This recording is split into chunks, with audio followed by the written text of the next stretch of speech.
The 4 years which have elapsed since last I stood in this place have been crowded with counsel and action of the most vital interest and consequence. Perhaps no equal period in our history has been so fruitful of important reforms in our economic and industrial life, or so full of significant changes in the spirit and purpose of our political action. We have sought very thoughtfully to set our house in order, correct the grosser errors and abuses of our industrial life, liberate and quicken the processes of our national genius and energy, and lift our politics to a broader view of the people's essential interests. It is a record of singular variety and singular distinction, but I shall not attempt to review it. It speaks for itself, and it will be of increasing influence as the years go by. This is not the time for retrospect. It is time rather to speak our thoughts and purposes concerning the present and the immediate future. Although we have centered counsel and action with such unusual concentration and success upon the greatest problems of domestic legislation to which we addressed ourselves 4 years ago, other matters have more and more forced themselves upon our attention.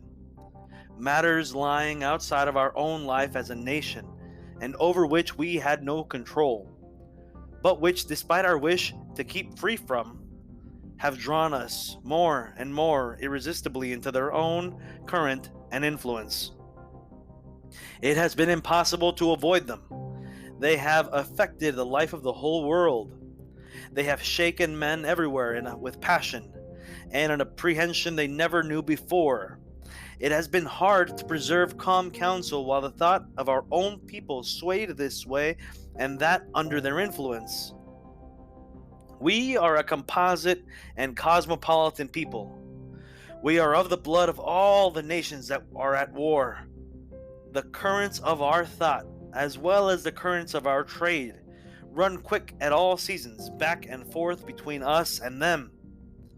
That war inevitably set its mark from the first alike upon our minds. Our industries, our commerce, our politics, and our social action. To be indifferent to it, or independent of it, was out of the question.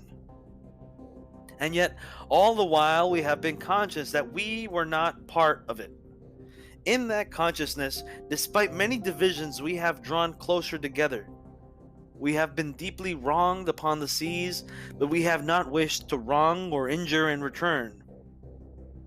Have retained throughout the consciousness of standing in some sort apart, intent upon an interest that transcended the immediate issues of war itself.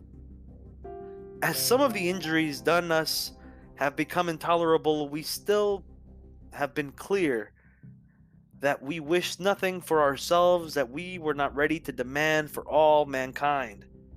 Fair dealing, justice, the freedom to live and to be at ease against organized wrong.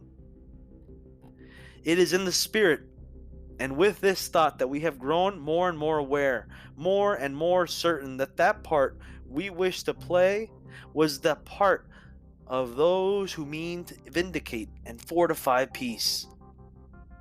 We have been obliged to arm ourselves to make good on our claim to a certain minimum of right and freedom of action.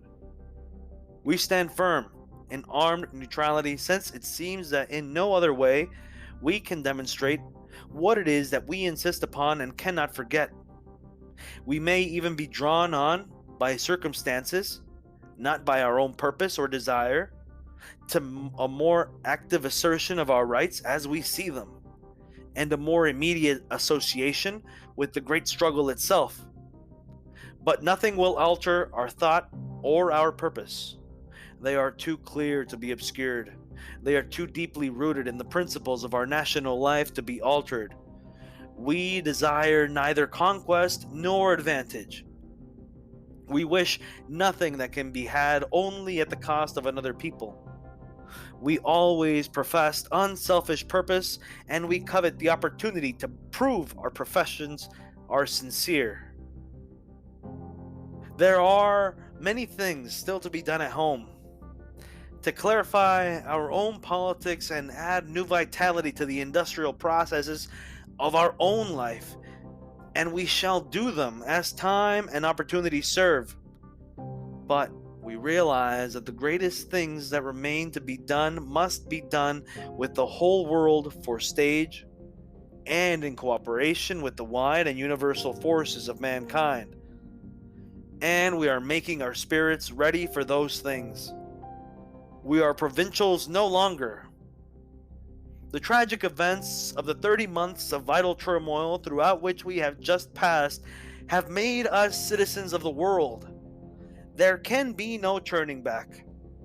Our own fortunes as a nation are involved, whether we would have it so or not. And yet we are not the less Americans on that account. We shall be the more American if we but remain true to the principle in which we have been bred. They are not the principles of a province or of a single continent.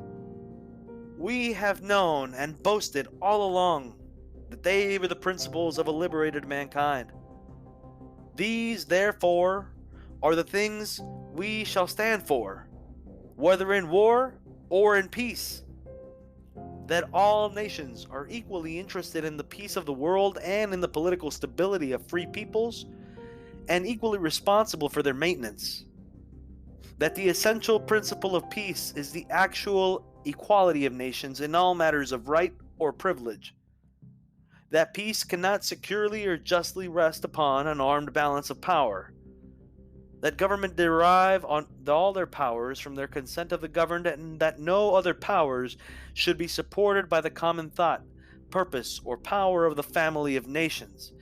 That the seas should be equally free and safe for use of all peoples, under rules set up by common agreement and consent. And that so far as practicable, they shall be accessible to all upon equal terms.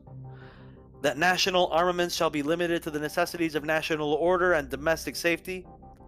That the community of interest and power upon which peace must henceforth depend imposes upon each nation the duty of seeing to it that all influences proceeding from its own citizens meant to encourage or assist revolution in other states should be sternly and effectually suppressed and prevented. I need not argue these principles to you, my fellow countrymen. They are your own part and parcel of your own thinking and your own motives in affairs. They sprang up native amongst us. Upon this, as a platform of purpose and of action, we can stand together. And it is imperative that we should stand together. We are being forged into a new unity amidst the fires that now blaze throughout the world.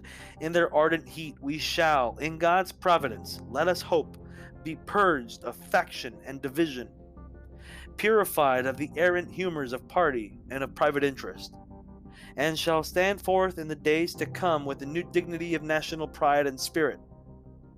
Let each man see to it that the dedication is in his own heart.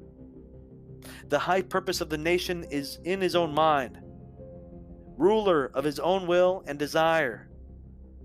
I stand here and have taken the high and solemn oath to which you have been audience because the people of the United States have chosen me for this august delegation of power, and have by their gracious judgment named their leader in affairs.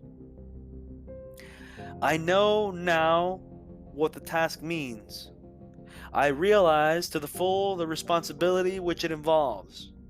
I pray God I may be given the wisdom and the prudence to do my duty in the true spirit of this great people.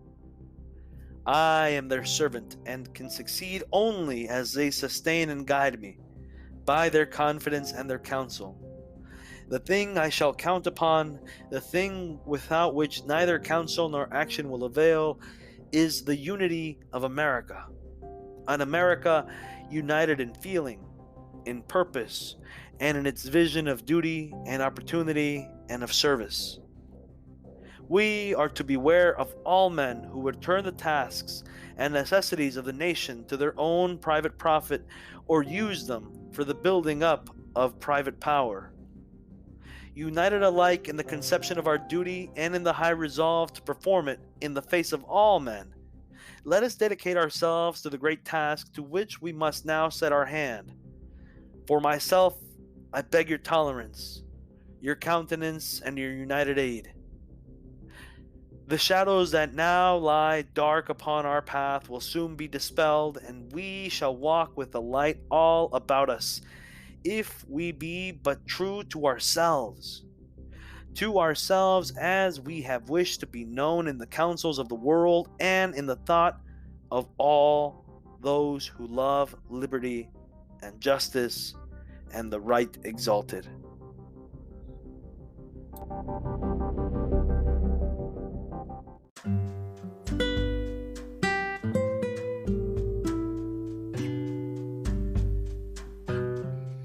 If you think you are beaten, you are. If you think you dare not, you don't. If you like to win, but you think you can't, it's almost certain that you won't. If you think you'll lose, you're lost.